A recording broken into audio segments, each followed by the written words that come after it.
the WEMB sports update here in just a few minutes. But I just, it's such a, who's going to make a Hall of Fame? And there's that little insight. Remember last year we talked to Ed Bouchette of the Pittsburgh Post-Gazette, and he said, Don Coryell ain't making it. No. We talked to Vito. LaDainian Tomlinson, look for him. Who makes it? Now we're getting this in. Yeah, I think this is the year with Jerry Kramer. Joe Jacoby, last year of eligibility? Possibly. Maybe that gets the nod over Baselli, who didn't play as long as Jacoby. Another factor, Isaac Bruce. And I have a tough time saying Isaac Bruce isn't a Hall of Famer. But is he going to be the player that gets into the Hall of Fame this year? Vito doesn't seem to think so. And he votes. It's tremendous insight. Of course, Baseball Hall of Fame, they've got the votes on there. And a lot of people who vote on the Hall of Fame, they're all going to be public now. So there's less of a chance of personal vendetta that there was in years gone by. Of course, the Baseball Hall of Fame, there's been a lot of criticism. There's been people that have sold their vote. Let the fans have my vote. Who do you want to have? And the Hall of Fame has said, you know what? We don't want you voting on the Hall of Fame anymore if you're going to do that. No, we want you. You're the expert opinion. We don't want the guy who is going to vote for his favorite player because he gave him his autograph once. We don't want that. Okay, that's understandable. But just I know he went long, but man, just especially this NFL playoff weekend, how can you not love Vito Stellino? And I didn't know that, those old Lions teams, Joe Schmidt, Dick LeBeau. I didn't know he was doing that, Anyway, Tri-City Sports now. Let's go back a little bit more local, and that would be Frank Beamer up at Virginia Tech. College Football Hall of Fame. He made it earlier. I wanted to mention this. Of course, College Football Hall of Fame, not quite what the Pro Football Hall of Fame is in terms of pageantry and such. Heck, they've moved it around so many times. Was in South Bend, was in Kings Island. Where is it now? Atlanta? I'm not even sure. Kings Island, Ohio. Yes, that's where the College Football Hall of Fame used to be. But Frank Beamer getting in. And by the way, we've got a couple of news concerning Virginia Tech. They're losing a couple of players to the NFL, and I will tell you about that in our next segment. But the idea of Frank Beamer into the College Football Hall of Fame, I wanted to ask you about. I don't have a problem with it. I mean, this is the guy who turned Virginia Tech into a national power. And I know all about that, Virginia Tech had Bruce Smith before Frank Beamer was there. And then the year afterwards, they lost to VMI. I know that Virginia Tech, it was always, when they were an independent, they were always piecing together this schedule that was kind of, they play this ACC team, they play this team, they play Virginia every year, but, West Virginia, but trying to piece the schedule together in those old days was a little bit different. It was different and all that. I guess under Bill Dooley, it got a little bit more streamlined. Bill Dooley was a coach there. They were 9-2 in '83. Yeah, it's pretty good, but they weren't ranked. Virginia Tech never even won a bowl game until '86, Peach Bowl. It was Beamer that got the Hokies into the ACC. When was the last time they called them the Gobblers, for crying out loud? Is that still up on a stadium? I haven't been there in a while. But you have then it gets them in the Big East. They played basketball in the A-10. Eventually, they joined the ACC. But consider that. I talked to Randy King at Roanoke, and he Roanoke.com, and he likes to say, yeah, I've been doing this for a while. I remember when VMI beat Virginia Tech a long time ago. I covered that game. Talks about that. Now look at where, in the lifetime of someone who is not yet 40, look how far Virginia Tech has come. It's one of the reasons why I think ETSU has a potential for growth, just as we saw that Appalachian State does. Of course, right now, when you've got players transferring from Appalachian State to ETSU, namely Patrick Good, you got to wonder if, conference aside, level of football being played, it's not ETSU that doesn't have the best program. By the way, they're playing UNCG. You've been hearing it on the sports updates. They're playing tomorrow at Freedom Hall.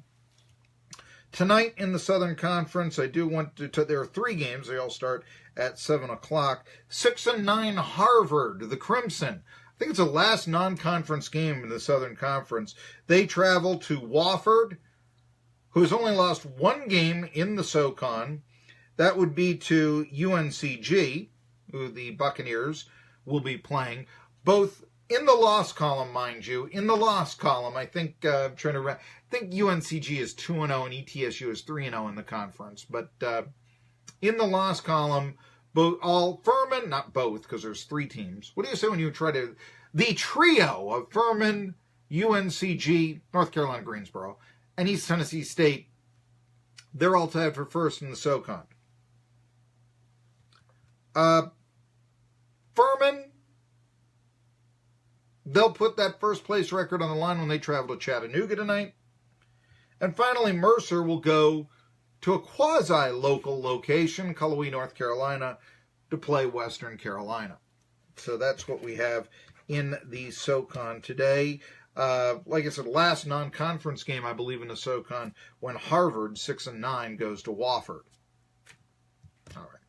Big games in basketball today. I mean, obviously, Xavier and Villanova, and just another thought of how far ETSU has come. I mean, we always want to see bigger name opponents for ETSU to play and such, but consider this year ETSU playing Xavier, losing only by a bucket, had a 22-point lead at one time, the worst loss probably of the season for ETSU, although some could point to the Northern Kentucky game that kicked off the season. And the other circumstance for ETSU, one of Steve Forbes' first games was against Villanova. Now the Bucks lost by 30 points to the eventual national champion. This is 2 top 10 teams, both in the Big East. I guess heyday of the Big East coming back, I guess. Certainly as a basketball conference.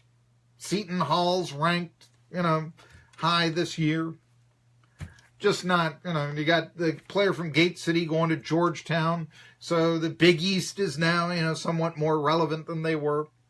Anyway, just where we're going here with Tri-City Sports. Now I wanted to review the local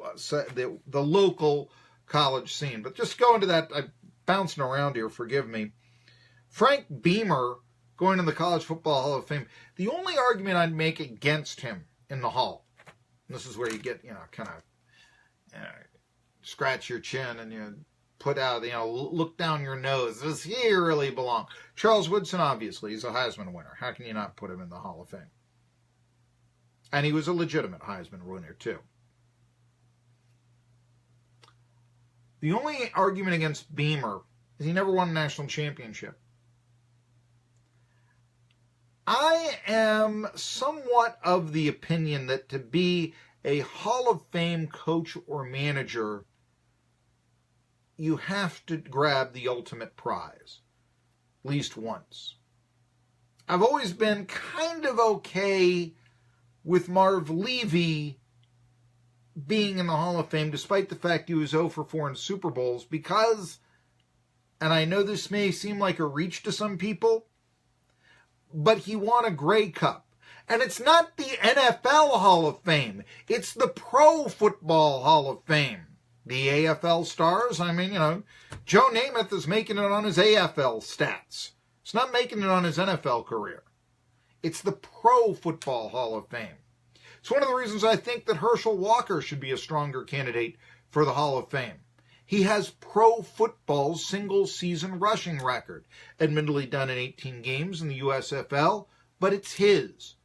He was the big drawing card of an entire and viable football league that, to be honest with you, to many people, introduced them to our current president, Donald Trump, the owner of the New Jersey Generals.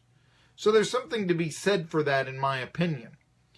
It's the Pro Football Hall of Fame, the old All-American Football Conference days, Otto Graham and country. It's the Pro Football Hall of Fame.